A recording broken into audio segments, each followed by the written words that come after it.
Couple more folks are still coming in, so I'm just gonna wait another minute or two.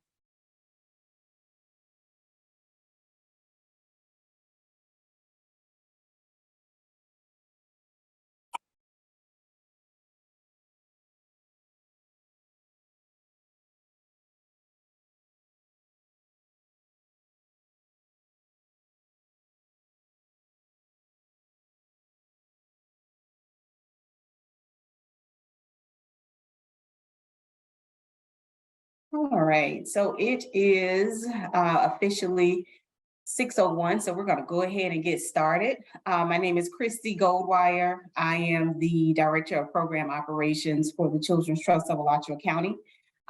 This is our second bidders conference for today. We had one at 10 a.m. and this one at 6. And so we are excited to have you all here. This bidders conference is for our after school RFP that was released a couple weeks ago. And before I share my screen and start the presentation, I am going to ask the team to introduce themselves. And I am first going to start with Executive Director Kiner. Can you introduce yourself real quick, Marsha?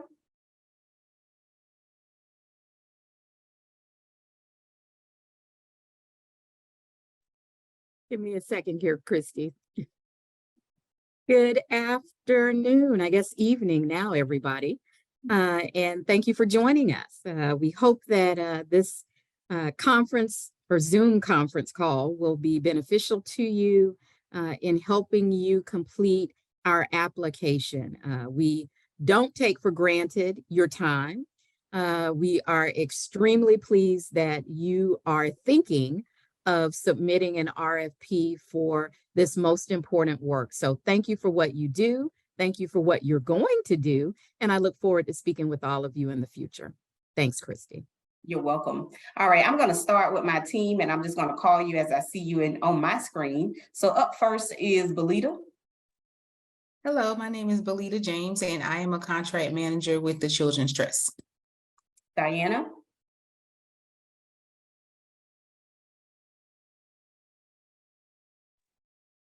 Hi, good evening. My name is Diana Sanchez. I'm the finance director. Hi. Nicole.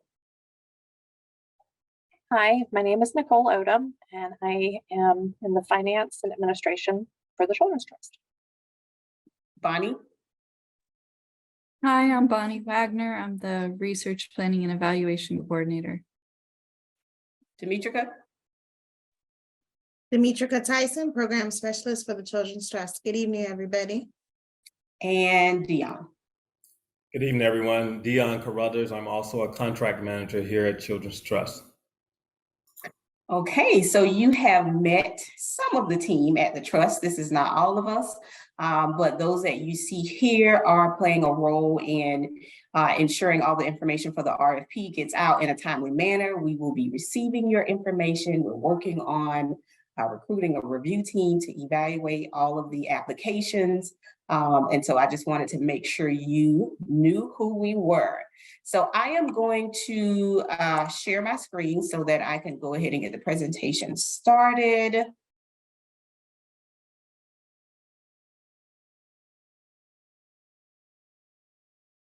Okay, so Dion, you are the only person I see in my box. So can you let me know that my PowerPoint is up? Perfect. Thank you, sir. So this first slide that you see here is our agenda. It's just an overview of all the things that we're going to talk about today. I'm going to go over, provide you with an overview of the solicitation. We'll talk about the minimum requirements to bid. We'll go through the timeline and talk about the term. There are several parts of the scope that I am going to go through with you. Also, we'll spend some time on the evaluation criteria so that you understand what it is that we're looking for and what our expectations are. Our contract managers, Dion and Belita, are going to go through the model contract or the components of the model contract and talk to you a little bit about the contract negotiation period. Our research and evaluation coordinator, Bonnie, is going to talk to you all about data collection and performance measures for this after-school RFP. And then we'll also go through the actual application forms and ensure that you understand the different attachments that are required for a successful submission of the RFP. I'll also show you what the submission checklists look like, and then we'll give you an opportunity to ask any questions that you have. Upon entering into the Zoom, you notice that it is being recorded. We recorded the 10 a.m. Bidders Conference, and we're recording this one, and both of them will be found on the bid page. Your microphones right now are muted.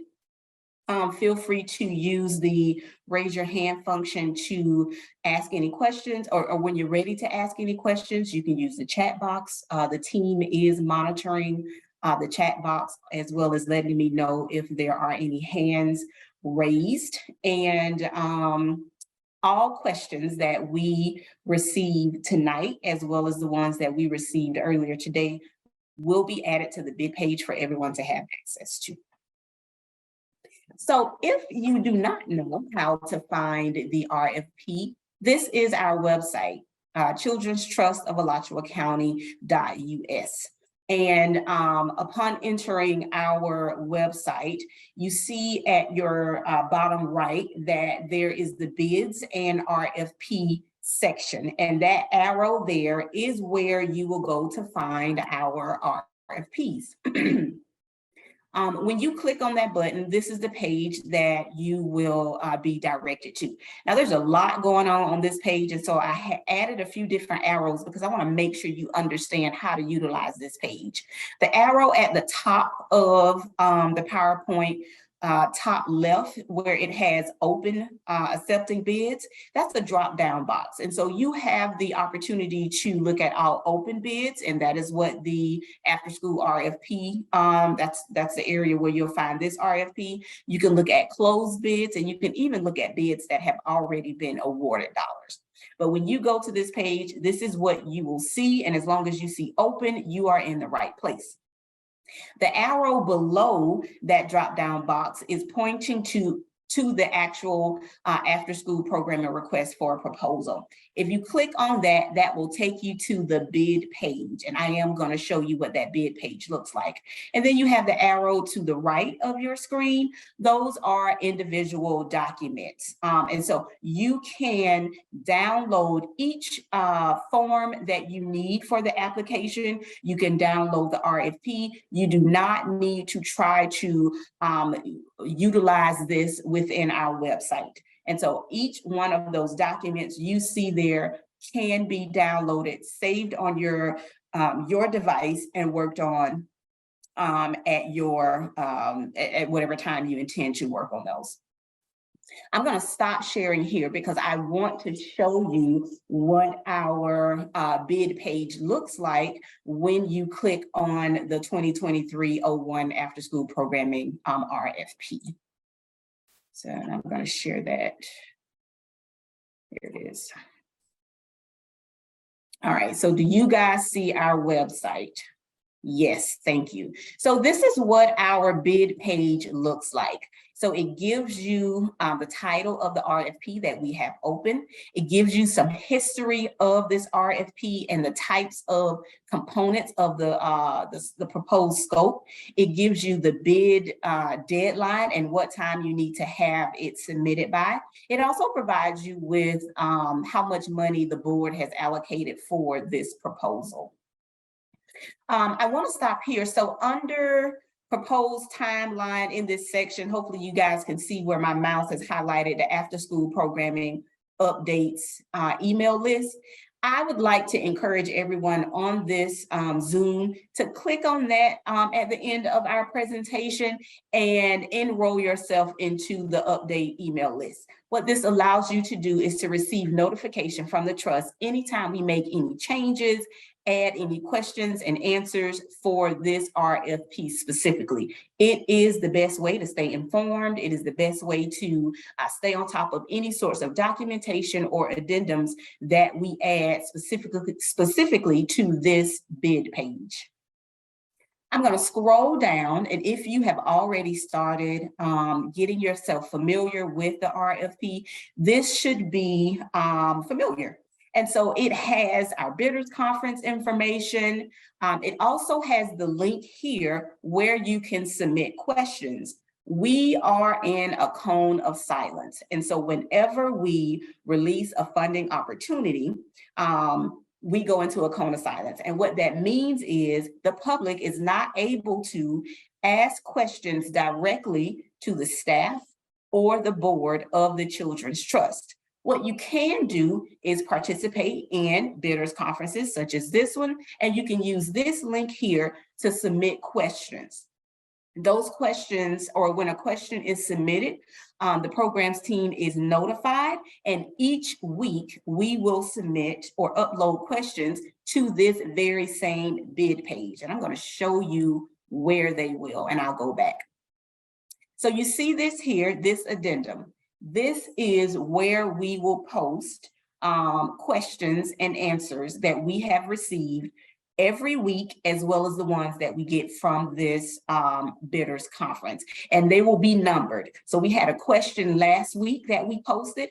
Any questions that we post this week will be addendum 2, and that is where you will find that. So going back up top, the last day to submit questions to the team will be June 2nd, and we will post the last set of questions on June 6th at 3 p.m. In addition to the bidders conference and being able to submit questions via this link, we are offering technical support hours. And so what those are in person or virtual, if you choose to, opportunities to meet with the team, to ask specific questions as it relates to the forms and the documents that we're asking for. It is not an opportunity for you to get our opinion on the type of program that you are proposing. It is to ensure that you have all the necessary documentation, to ensure that all the forms are working well for you. And so you'll see there are 3 days where you can take advantage of office hours with the staff. The way you will schedule those hours is by emailing us at procurement@childrenstrust.alachua.county.us. Excuse me. One of the most important things that we want you to remember is this application is due June 16th, 3 p.m. Anything after 3 p.m. will not be accepted. So take note, add it to your calendars, put it on a Post-it note on your wall. Just make sure that you are remembering that these applications are due June 16th by 3 p.m. After that, you heard me say earlier that this team here on this Zoom is also responsible for recruiting volunteers to evaluate all the applications that we have received. And so once those applications are reviewed, and let me back up 1 second, there's a public opening of bids. I almost skipped that.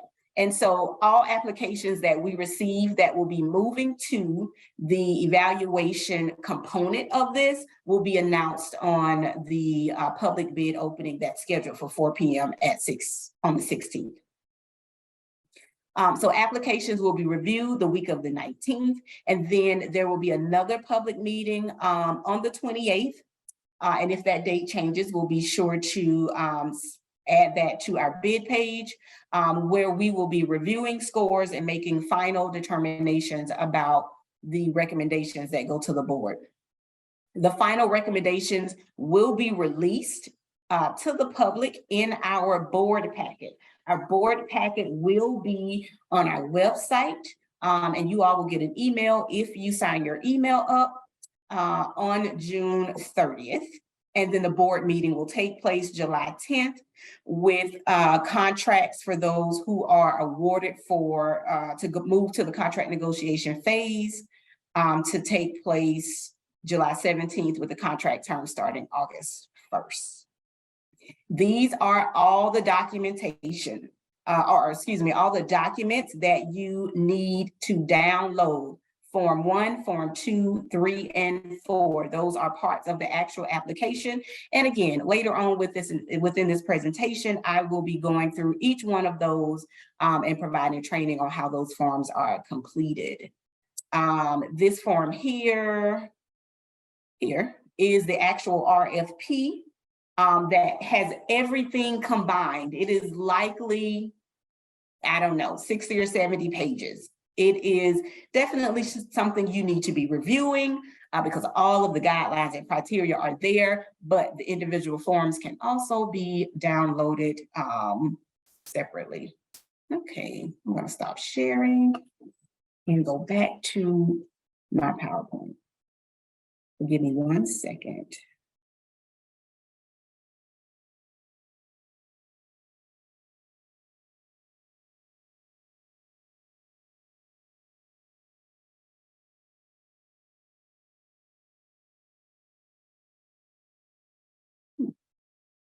Okay, well, let me try something different. Hold on.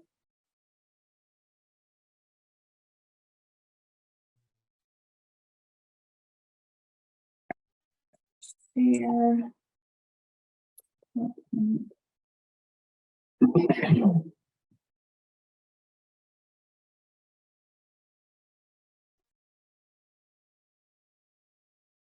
Okay, now I'll go back to the page I was on. All right, so let's talk a little bit about the minimum requirements to bid for this RFP.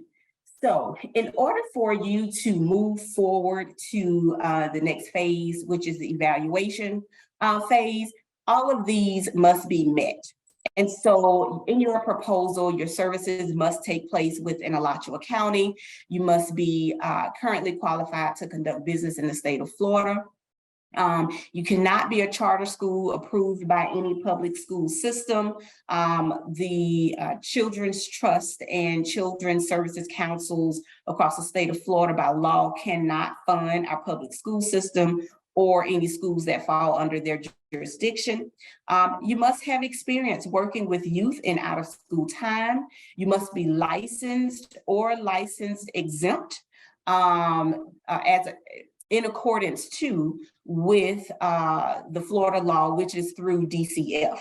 And so DCF has a process that you must go through to determine if you are licensed or licensed exempt, and that documentation must be included with your application. You must also offer services to kindergarten through 8th grade for a minimum of 4 days a week, 1.5 hours per day, or after school enrichment clubs for students 9th through 12th grade. All services must be in person during the dates that the Alachua County School District determines, and applicants must implement a youth ratio of 1:20. Now, I want to mention really quick, we talk about the experience working with youth in out of school time. The trust defines this as the time a child or youth spends in supervised programming when school is not in session. That information can be found in the RFP, and that is how we are defining experience in out of school time. This is the timeline. We just went through it, so I am going to skip right past that unless anyone has any questions that the team can see. Nope. Okay, moving right along. So our solicitation, as I stated earlier, the board has allocated $1 million for after school programming. The purpose of this RFP is to identify safe places for youth to go after school, K through 12th grade. The term of service for the contracts that are awarded will be August 1st through June 30, 2024. This will be a competitive RFP.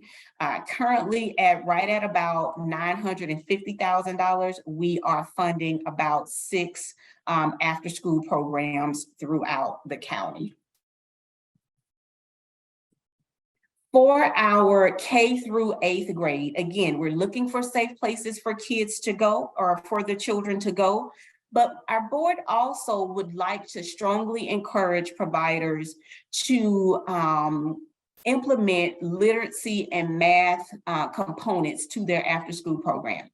This is not a requirement. However, the board is interested in those providers incorporating some sort of literacy or math component.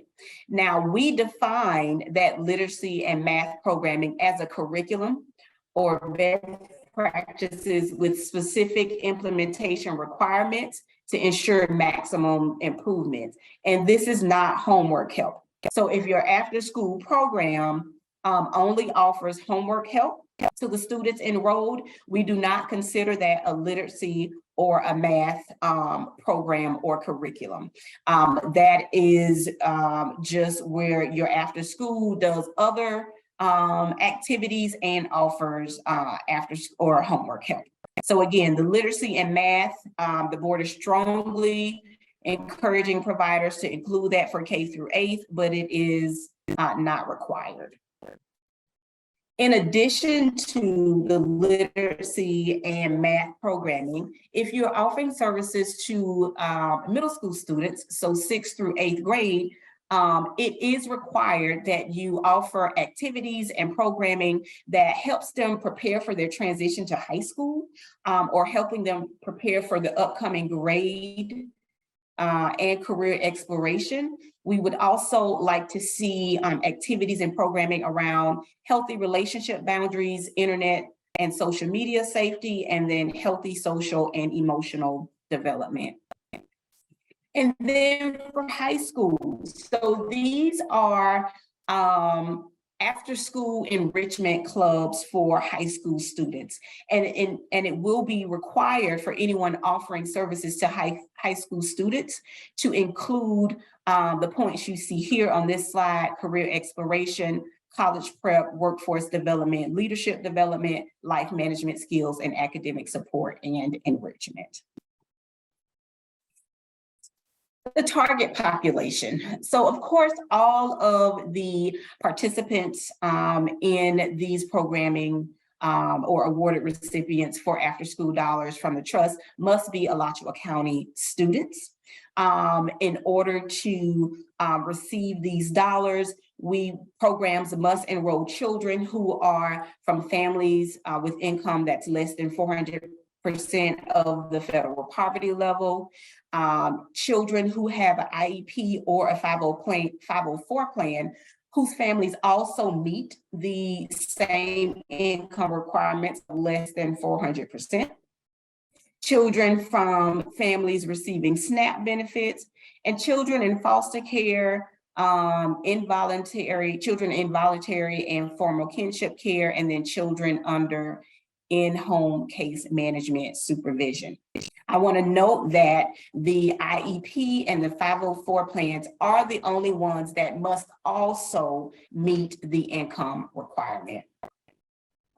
And this is the 2023 poverty level that will be found in your RFP.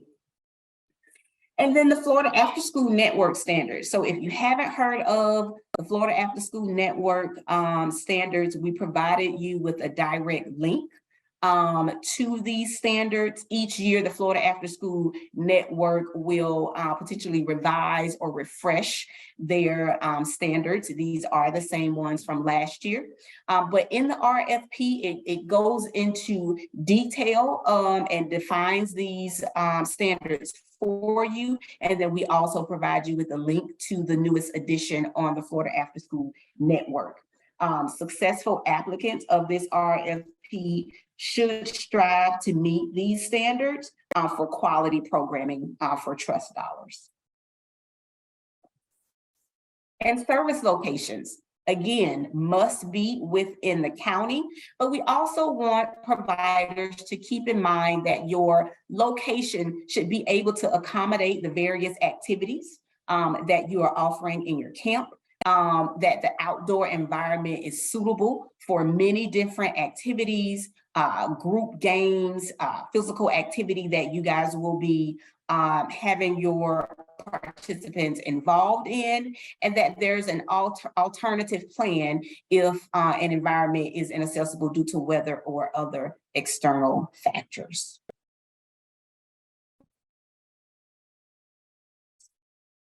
When it comes to scheduling, frequency and duration, again, the minimum is 4 days per week, 1.5 hours per day, in person during the school days as determined by our district. We expect all of our providers to keep attendance rosters, because that information will be provided to the trust, which you will learn a little bit more about when Bonnie is presenting. And then you need to have a clear strategy for safe transportation of youth to and from the school, the community-based site, and their home. Trust funding, you must show in your application that you are expanding a current program, or that you are creating a new program where access to after school does not exist or is very limited. And any providers that we currently fund for after school programs, it is the expectation that those providers will not propose more funding and ask to serve less children. So if you're currently funded for after school, then if you're going to ask for more money that we're giving you, that we have currently awarded you, then you are also going to increase the number of children enrolled in your program. I'm going to stop for a second to see if there are any questions before I go into the evaluation criteria. Christy, Ms. Lachey Johnson has a question, and I asked her to speak about more. She has a non-traditional after-school program, so we can better answer her question. Ms. Johnson, are you able to speak? I am. Thank you so much. I just wanted to point out which route, if any, we could take. So we're a nonprofit with the board structure, and I just wanted to know if it would be feasible for us to work directly with an after-school program that's going to be a part of the trust, or would it be feasible for us to do some application work as well to submit programs to multiple trust after-school programs? So we present the programs. Would that be okay for us to write it for a trust after-school program, or should we directly work with them on like a subcontract? Does that make sense? Can you kind of give us a little bit more about your program model? Because we don't know if you're speaking of an enrichment program that supplements a program, or do you offer a after school that meet our minimum requirements of 4 days, 1.5 hours per day? Good question. So no, it does not meet those requirements. Our programs are for youth serving organizations, so specifically drug prevention, healthy relationship building, coping skills. So we basically go to different after school programs. We do not offer those traditional, like you said, Monday through Thursday or Monday through Friday. So would that be best to specifically work with an actual after school program, or is that something that we could also apply for to implement at each one of these after school programs? Yes. So go ahead, Dion, you want to answer that? Yeah. Yes, ma'am. The way your program is designed on our enrichment programming, which does work with after school and summer programs. So you will work directly with those providers. We currently have funding for enrichment program, but it was an RFP that was implemented last year, and that contract goes for another year with the hopes of probably opening up another RFP next summer for enrichment, which your program fits that model. So you would have to work directly with providers to hopefully they include whatever your cost may be within their proposal when they're applying. Okay. Gotcha. Thank you so much. You're welcome. All right. I see a question. Yes, good afternoon or good evening. I saw that the kids that are working with in-home case management are eligible to be funded or to be served. And with DCF, there are two types of in-home services. You have services that are judicial, you have some that are non-judicial. And I wanted to clarify, are these just the kids that have judicial services, or can we serve those non-judicial kids that have in-home services as well? That's a great question. And our expert who used to work at Partnership for Strong Families is not on this call. What we will do is we will take this question and we will add it to our addendum so that we can make sure we get the correct answer for you. We have worked closely with Partnership for Strong Families to assist us with the language for specifically for that target population. And so we'll make sure we get that answer for you and add it to it. Thank you, Chrissy. I appreciate it. You're welcome. And I think we have a Candy Factory Enrichment had a question about the start date. Should it start August 1st, or is it possible to start, say, October for this RFP? So your contract term will start August 1st. The expectation is that after school providers are starting in alignment with the dates of the school district. So when school starts, after school should be starting. Candy, does that, Candy Factory, does that answer your question? And you can take yourself off mute if you need to elaborate. Oh, was that, I saw a thumbs up. Yes, Okay. yes. Thank Okay, you. okay. I have to scroll through the boxes because I'm sharing my screen. Thank you. Okay. So I'm going to continue on so that we can talk about evaluation criteria. Within the RFP, there are 4 areas that each applicant that makes it to the evaluation phase will be evaluated on. The first one is past experience. So you will be required to describe your organization and your staff, what experience they have working with children in out of school time. For your project plan. So this is a large area, as you can see, right? And so you'll describe your service location, the community need, and how you're addressing that need. You'll talk a little bit more about your target population. Who are you working with? Are you working with elementary and middle?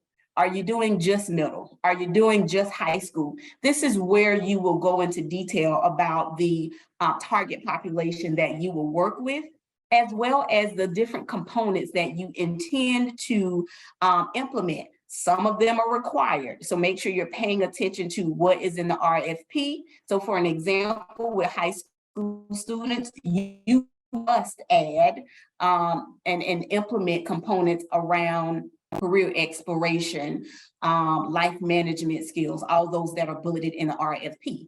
If you're working with elementary and or middle, you are required to, for the middle school, make sure you're doing healthy relationship boundaries. You are not required to do the literacy and math programming, but it is strongly encouraged. And so making sure you're going into detail, you're being very specific and have that information there.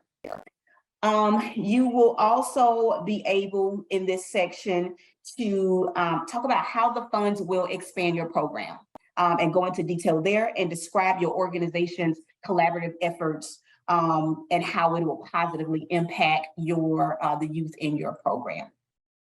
And then we go to agency stability and capability, where we want to learn more about your mission and your services, your organization's capacity to carry out the proposed project plan.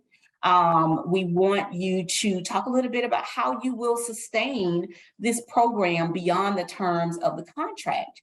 Our board has not decided if this will be a multi-year contract because we are just now finishing up our strategic plan. And then you have your budget, where you will provide or detail the financial support from whom and amount that you receive, including in-kind services that your organization leverages.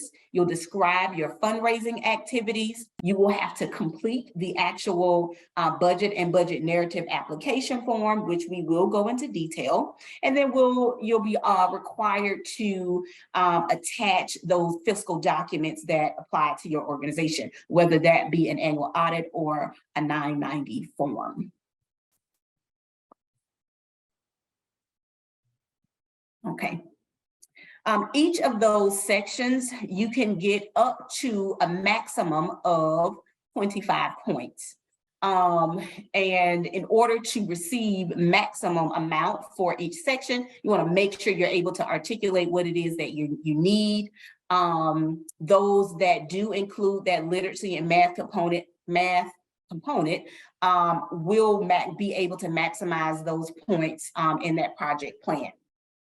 So the way we will recommend funding is those that receive between 80 and 100 points will be recommended for funding.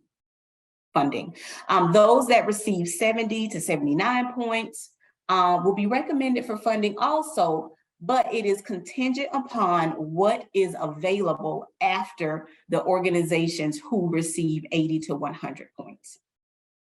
Those that receive 69.9 or below will not be recommended for funding.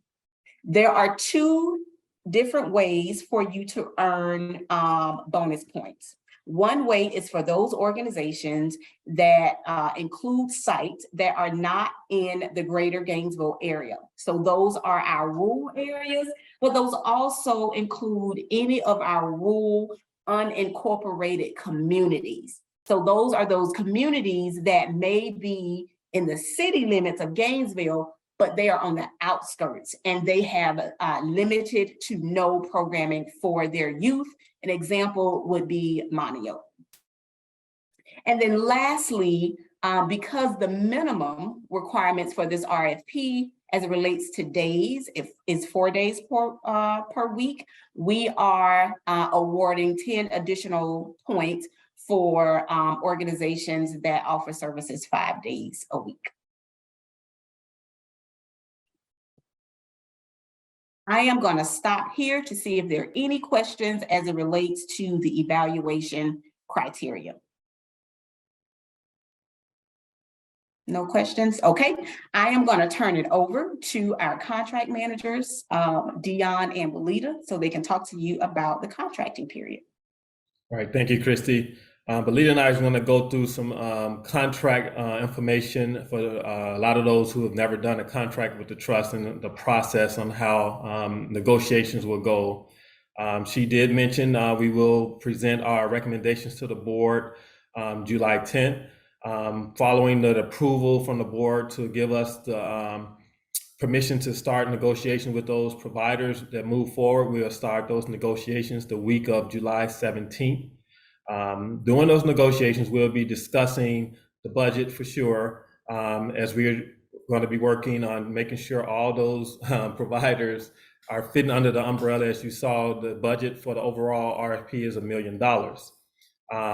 In that contract, we have documents that are attachments, a part of your contract. Before I get going on that, there's a section of our contract on section 4, billing and compensation.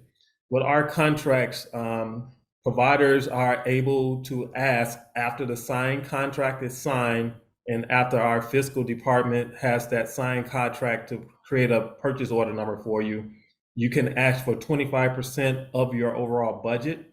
Long as we have all the deliverables that are required, which Belita will mention later on as part of some of the attachments.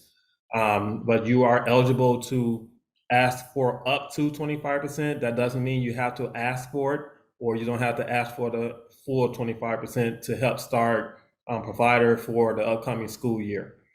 After that, we attachments attached to the contract. During the negotiations, we'll sit down and talk to you about your scope of services that you submitted and your site profiles for your after-school program to determine, make sure we have all the dates corrected, that you have the proper information needed with the trust for that program to start. Then also another attachment we will be going over during the budget negotiation is the budget and the budget narrative, to make sure that we have all the updated budgets in the document that match the contract, because those dollars will have to match as we are moving forward with that contract before signing. Another important piece of the contract as an attachment is the certification of insurance. And there's a requirement document. It's going to be, if you see the application, we have a model contract in the application of the RFP. It's going to be attachment C. And it's going to tell you all the required qualifications you will need to have for your program insurance that are required by the trust. And it's a certificate holder of, we call it a COI. You'll see that in a lot of emails. Certificate of insurance. You must have the trust identified as the certificate holder on your certification of insurance document. As you see on the screen, the Children's Trust of Alachua County PO Box, that's the information that needs to go in there, that you will also give that to your insurance agent to make sure they properly put that information in there. If you submit a certificate of insurance document as part of your deliverables of that contract, and that's not there, the leader or myself will connect back with you to tell you we can't accept it until we have that information implemented in that certificate of insurance document as part of the signed contract. The remaining documents that will be a part of the contract, Belita will go over those now. Thank you, Dion. So the deliverable is just an outline. It will be a table and it will outline items and their specific due dates from your organization. Usually with after school, that will include the monthly invoice and data that will need to be entered as far as attendance is concerned. And Bonnie will go over that a little further in the presentation. Also, attachment E will include your performance measures, and this will be discussed during contract negotiation. This is when we talk about how many children, how many program days, and this will outline the outcomes that will be expected from your after school program. Lastly, we have attachment F that we really would like you all to pay attention to for those who will receive a contract. This outlines the mandatory reporting abuse checklist, and we would like you all to familiarize yourself as this is very important to the trust.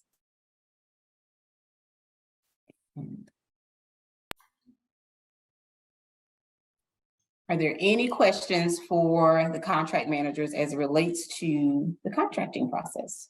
Yes, Chris, there's another one by Candy Factory Enrichment. You're asking about potential weekends and when school may be out, say homecoming or after school, out of school activities be done during those times. If your program design is doing weekend programming, that is acceptable. That's not mandatory on our part, but you must put that description in your application. And then as you're developing your contract as part of negotiation, we will discuss the potential of like spring break, Christmas break, as part of your deliverables that would be part of your contract on how many days you're going to be offering service, because you will be required to try to meet those goals as best as possible. Speaking on the past, we've had instances where COVID still is in the lives of our world where you may have to shut down. So we do understand there's things out of your control that could happen. But as we do those negotiations, we will talk to you about program days that you're going to offer throughout the school year. But it has to be aligned, as Christy mentioned, with Alachua County school calendar. Did that answer your question, Candy Factory Enrichment? Yes, thank you.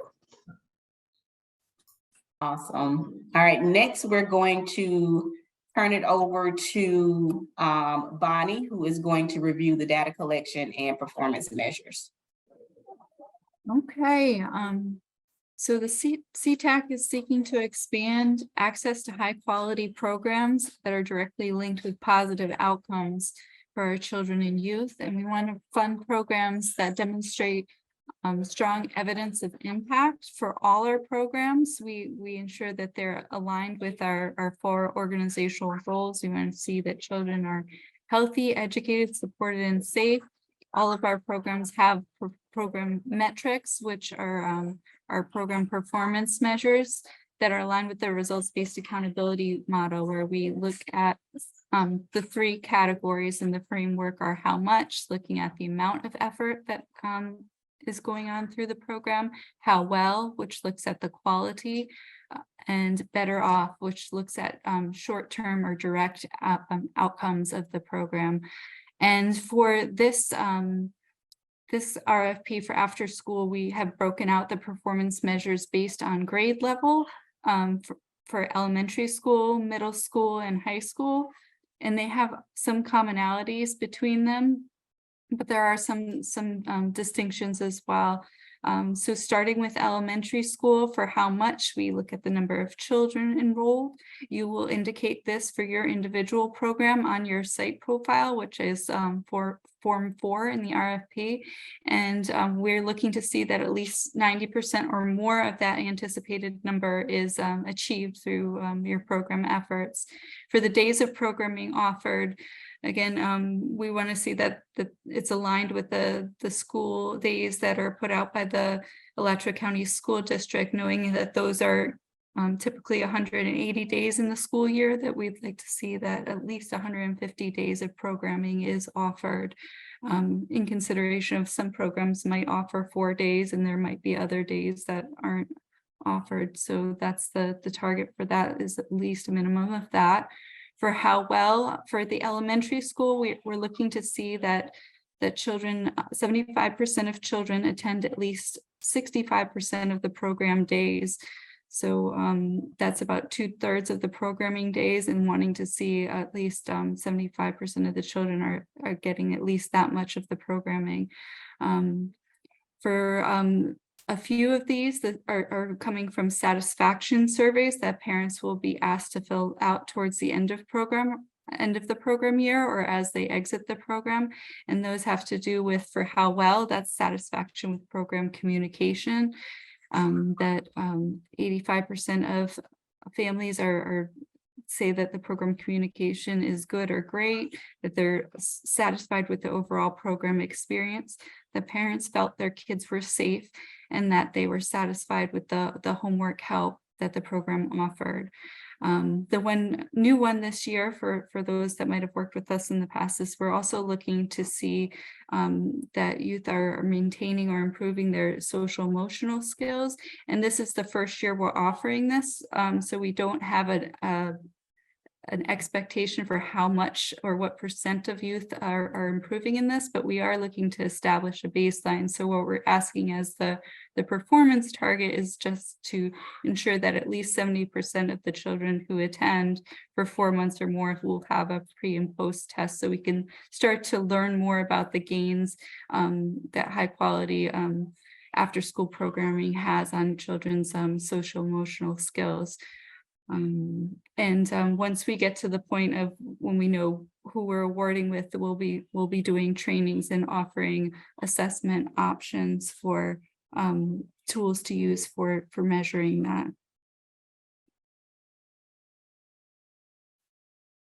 The next is our middle school, which is you see a lot of the same stuff is on there for performance measures, the youth enrolled, programming days offered, that's the same. What's different for the middle school age is there's specific enrichment content areas that were identified that we wanted to see that's offered to our middle schoolers, which is the transition to high school or the next higher grade, career exploration, healthy relationship boundaries, internet and social media safety, and the healthy social and emotional development. We're looking to see that each of these content areas is offered at least once. Of course, you can always offer more, but at least one time that each of the 5 areas is offered. And the next one, instead of looking at just days overall, we look to see that the youth are participating in the program areas that are specified in the RFP, that they're that 75% of the youth are attending at least 3 out of the 5 enrichment content areas. So this will be something that you will be documenting along with attendance, that whether they're participating specifically in the programming.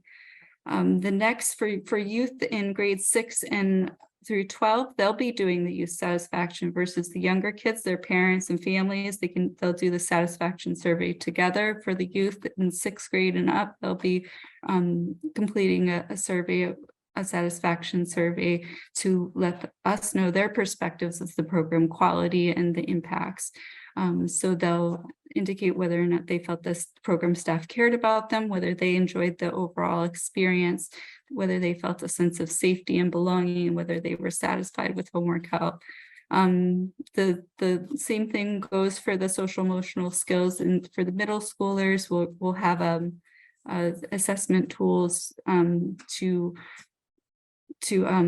administer for kids for pre and post to learn a baseline for what we'll do, but wanting to see at least 70% of the kids are completing this information so we can learn about the social emotional impacts. For last one is high school, which again is very much the same. The only slight difference for the high schoolers is that there's different enrichment content that's required for the high schoolers. There's 6 specific content areas that we're looking for programs to provide. So that number is 6. And then for the attendance or the participation in those content areas, wanting to see that the high schoolers are attending at least 3 out of 6 of them, and that 75% of children are doing that. Then we move into data collection. So for data collection, we're transitioning into an integrated online data system. All our providers will be submitting data through SAMUS, among other things. And we're really excited about this because we're hoping it will really help us to have real live data and information accessible for us to be communicating and increasing our efficiencies. So upon being awarded funding, we're going to offer a program staff to register and receive training on how to use the data system. Our data system is encrypted, so all the data is protected from access by unwanted individuals. We have the IT vendor receives an external security audit to make sure all the best practices in data security are implemented. There's also an audit trail, so we have visibility to what people are doing in the system, and we're able to configure the system access so we can people will only see their information. They won't be able to see what they're not supposed to see or other programs information. So access will be set up, and all in the data system has all the industry standard best practices. There will be a strong password expiration, inactivity timeout, log inactivity suspension. If you haven't logged in several months and you go to log in, it will prevent that. We'll have identity authentication, and if you enter in your password multiple times, it will lock you out too. So we just want everyone I'm saying all this to say that we want everybody to feel that we're using the best practices for security, and that the information that we're collecting will be kept secure. Next slide. So we'll go into the data collected. There's 3 categories that I've put it into. This is the participant characteristics, and we collect this information because we want to know about the different types of children and youth we're serving. We definitely want to see that we're serving kids all across Alachua County. We'll ask that their city and zip code is recorded, and again, those should all be from Alachua County. We want to know date of birth, so we know how old they are, the age, grade level, school name, race, ethnicity, gender, the language spoken in their home, and of course the scholarship eligibility criteria. So this information will be entered into the data system, and the demographic, and then parents will have the opportunity to fill this out on the CTAC enrollment form and provide consent for the collection of that information to go into the system. On the next page, we have our service provision and participation. That's how we'll know on the number of days that the children are attending the program, their participation in the specified enrichment, whether they participate in career exploration or healthy boundaries. That will be documented as well, so we can see what the extent to which that's happening, and the number of days the program operated. The last category is our surveys and assessments. So for the K through 5, as I mentioned, they'll have a family satisfaction assessment completed probably mostly by the parents with the youth's input, with the child's input, of course. For the youth satisfaction, those are for that's the satisfaction for the youth in grades 6 through 12. That's administered towards the end of the program to get their perspective. The youth development surveys, those are the surveys to that will be pre-post to assess social emotional growth in different areas. And then if the program that you're implementing is offering a literacy and or math curriculum, to report on assessment changes in those areas. And because there might be a variety of programs, we're just looking for a report on whether there was decline or no change or increase in the scores for the literacy and math. And of course, the reason we asked for this information is we're really wanting to see and learn about the benefits, outcomes, and use it to make improvements in future programming. So I will pause there to see if there's any questions. I don't think I saw any for me. Oh, are there any questions on performance measures, data collection?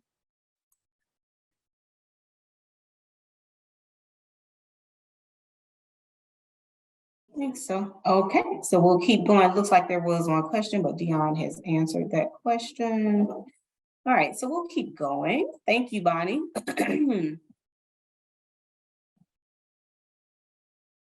There we go. So we're going to move into our application training. And so I want to show you real quick. It's a little out of order. I probably should have done this a little differently.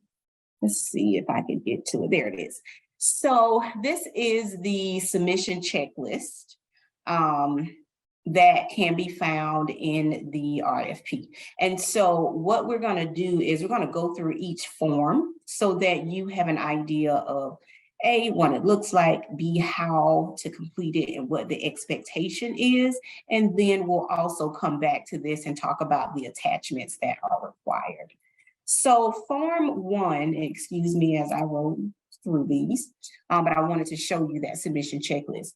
So form 1 is your prospective contractor certification form. It is 3 pages. And the things we want you to remember here is you want to select the type of contractor that you are under question number 3.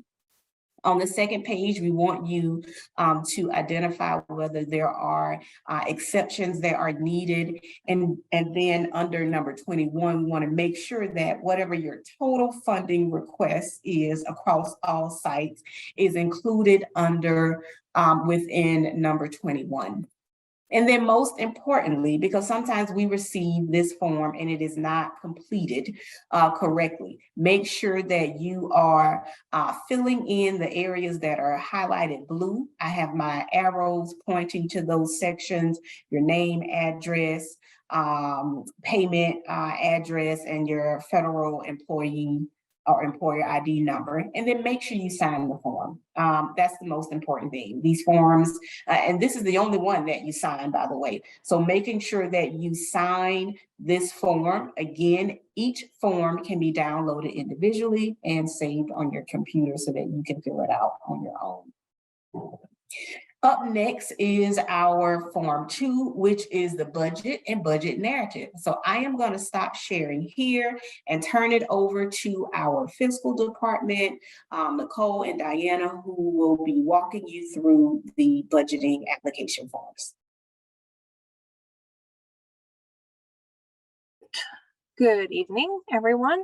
Can everyone see the budget and form? Okay. Excuse me. Our form is a little different for those of you that have done this before. The gray areas are going to auto-populate based on the tabs along the bottom. The tabs are not all mandatory. Only the tabs that you're asking for funding for do you need to complete. So if your organization is not asking for transportation, you don't need to fill that one out. you can just skip it and move on to the next. This first tab is looking for other funding sources for your organization. This would include in-kind services, fundraising, other grants and funding that you are leveraging for your program. There is an area below for additional descriptive information if there's other items that you want us to know about or anything that you think that you need to provide clarity on. And you're encouraged to fill that in so we have a clear understanding. The next area is personnel. These are your employees. Rule of thumb, if you give them a W-2, then they go in this area. If they are a 1099, we have a different tab, which is contractual services. So what you would do is you could put your position in. If you have multiple people in one position, this area below shows you how to indicate that. We don't need you to put tutors 5 times. You can just, keep them all together. In this area as well, you'll notice what we're looking for, what the wages are, what the description is for each one. Excuse me. You do not put your fringe or benefits in this section. When you complete this area and you go to the next tab, let me go back to the top, you'll notice that the information that you put in under the position title and salary and all of that will pre-populate for you. So in this blue area, you should not be putting in information. It should be auto-populating for you. You would put in the information in the areas that are not blue.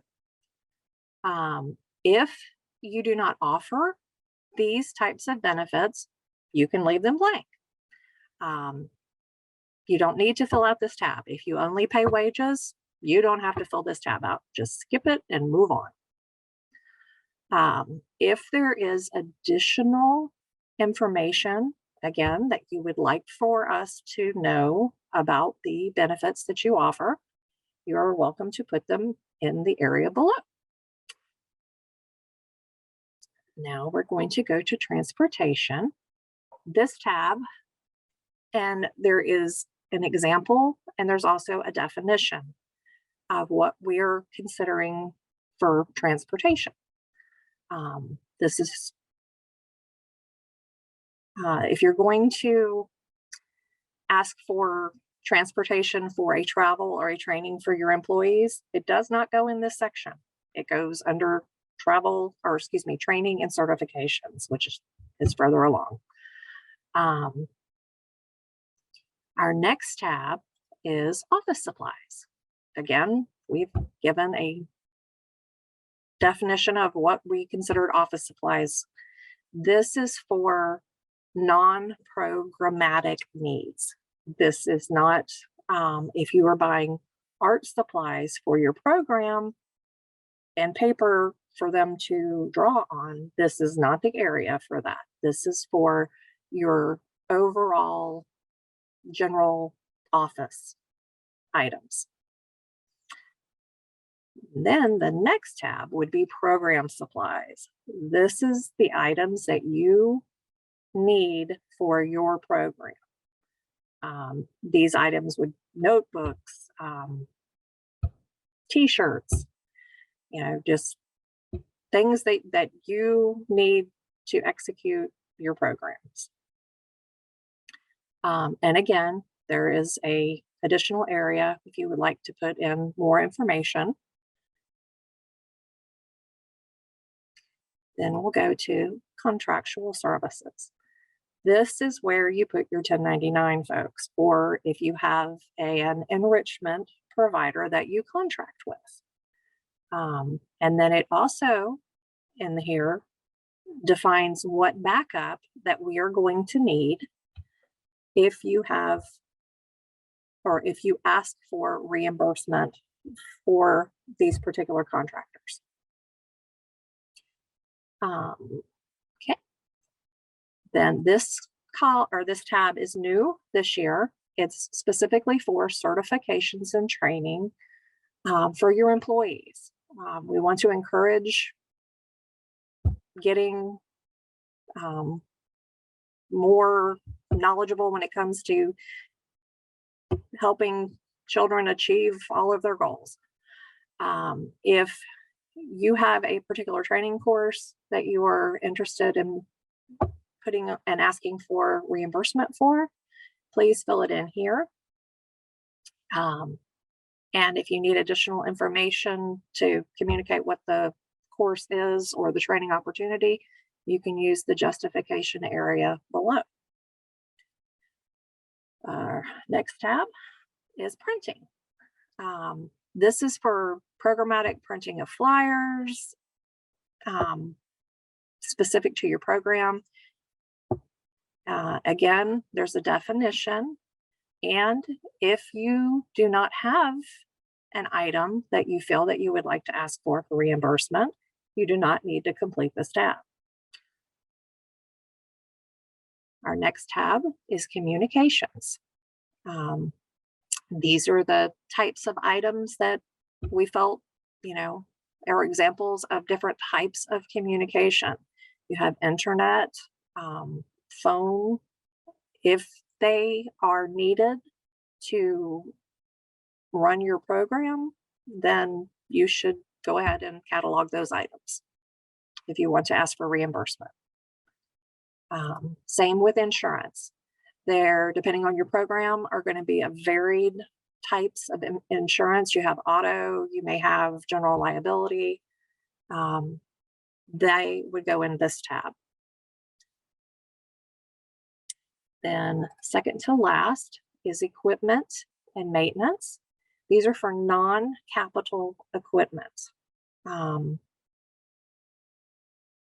again, there is a description of what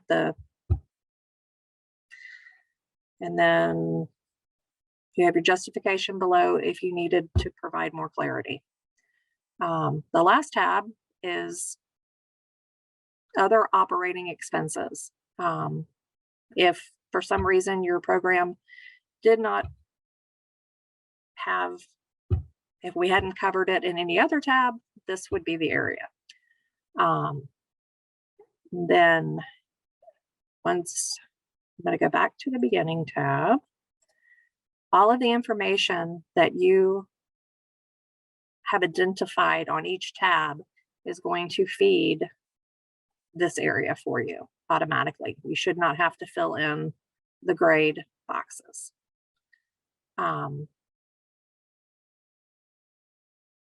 there any questions? I can't see in the chat.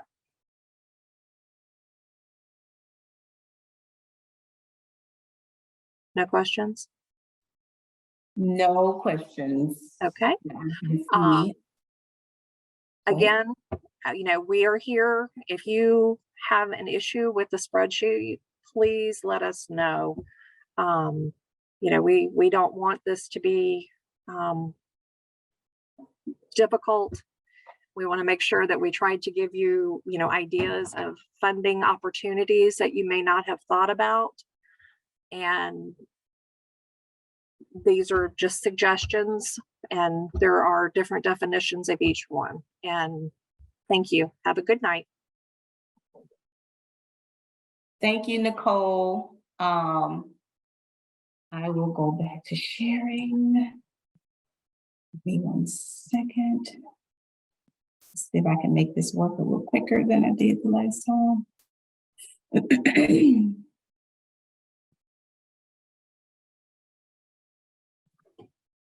Okay, share screen.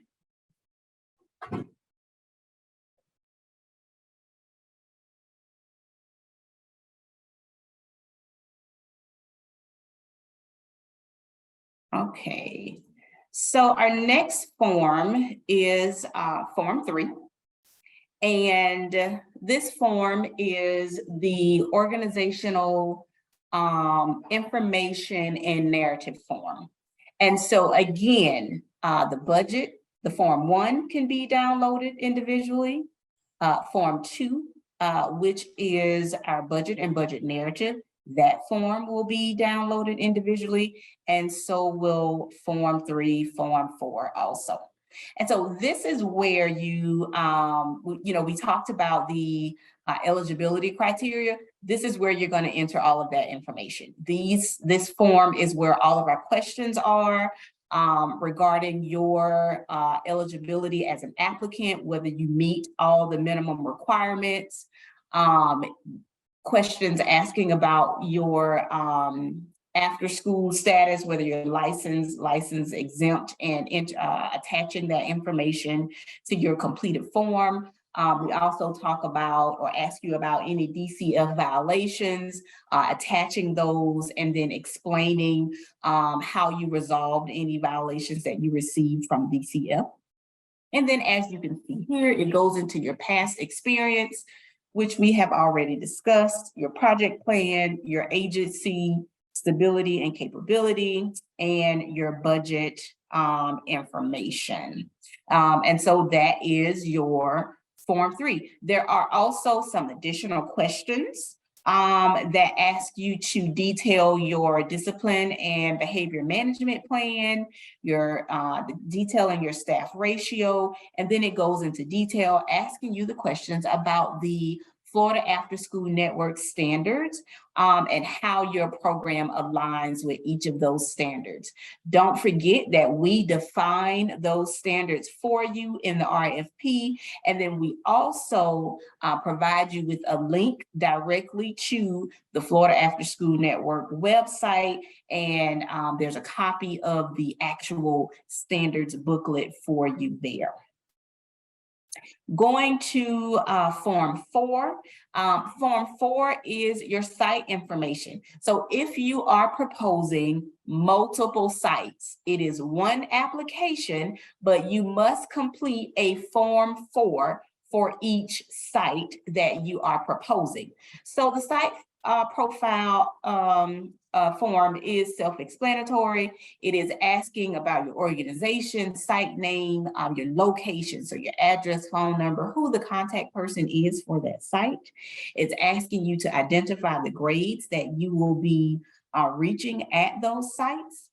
And then this is where also it asks you about your expansion. So if you already have an after-school program, it's going to ask you for those current numbers. It's going to ask you the numbers that you intend to expand to with the CTAC funding and what your overall number will be.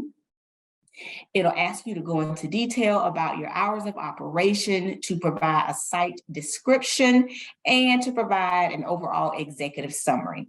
I want to note here under your site description that if you are awarded dollars and you move to the contract negotiation phase, if your organization does not own the facility that your after-school program will be held in, you must provide the trust with a site agreement document from the owners of that facility. We cannot execute a contract with you without some sort of agreement that the owners are allowing you to host your after-school program at their facility.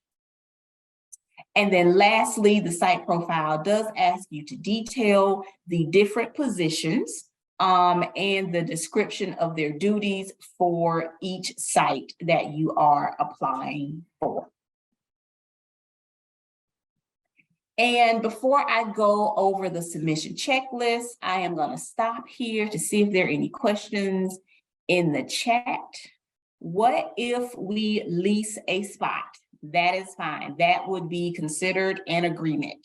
As long as there is some sort of rental lease or lease that can be provided, please make sure you pay attention to the funding restrictions within the RFP. But yes, that would be considered an agreement, and that would need to be finalized before contract execution. Okay. The submission checklist. So we provided this in the RFP as a document that you can use to make sure you are submitting all the necessary information. These documents that you see here make up your application. So you do not need to send us back the RFP. We don't want it back. We created it for you. And so what you need to send us are the documents listed here in the submission checklist. Form 1 through 4, we just went through for you all individually. Attachments are important, okay? So the first attachment, it has to be your annual audit or your current 990. And I'm going to ask Nicole to come off of mute and add any additional information, or Diana, as it relates to the 990 or the annual audit. I'll respond. Thanks. We prefer to have your financial audit, but if you do not have a financial audit for some reason, a 990 will also be great. And if your organization does not file a 990, you probably have to file Division of Corporations Annual Report with the state of Florida and Department of Agriculture solicitations of contributions with the state of Florida. So we will need those if you don't have a 990 or a financial audit. If you don't have any of the above that I just mentioned, then please submit your most recent financial statements that you provided to your board of directors. That means income statement and balance sheet, and the minutes that correlate or correspond to that statement that you prepared. Thank you. Okay. I want to remind you, if any of that seemed confusing, or if you are unsure of what those documents are, please use the office hours and schedule a quick phone call or Zoom by emailing procurement so that we can make sure, because this is required, make sure that you have what you need for those fiscal documents. Thank you, Diana. The second attachment will be your DCF license or your license exempt certification form from DCF. So that is required. If I don't have those, you won't move to the next round, which is evaluation. That's a requirement. The third attachment will be your electronic logo.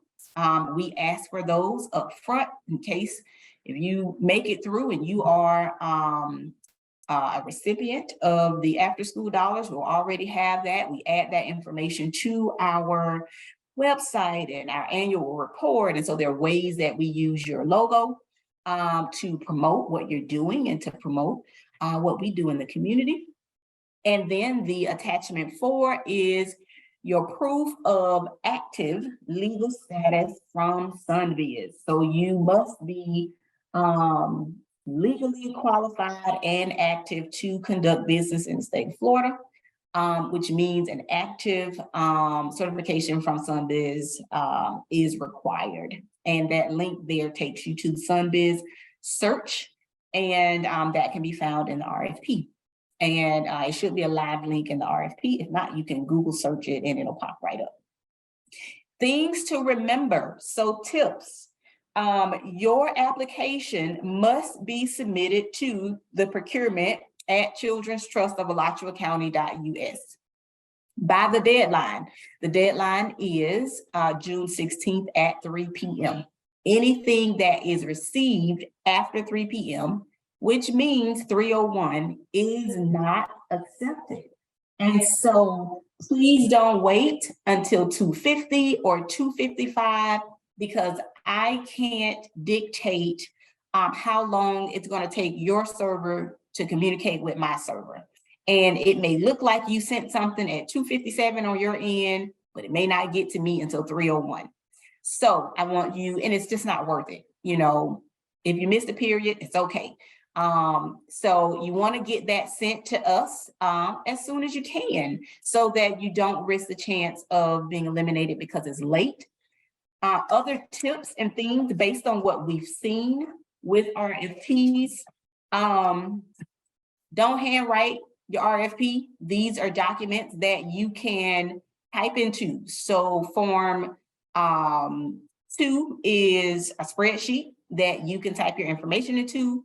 Form 3 is a Word document, so you can type into that also.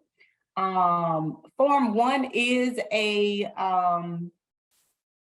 PDF, but it's a fillable PDF. So you can type your information in there. You can put your electronic signature on the 3rd page of Form 1. If that doesn't work for you, print it out, sign it, scan it, and email it back to us. And then Form 4 is also a Word document that you can type into.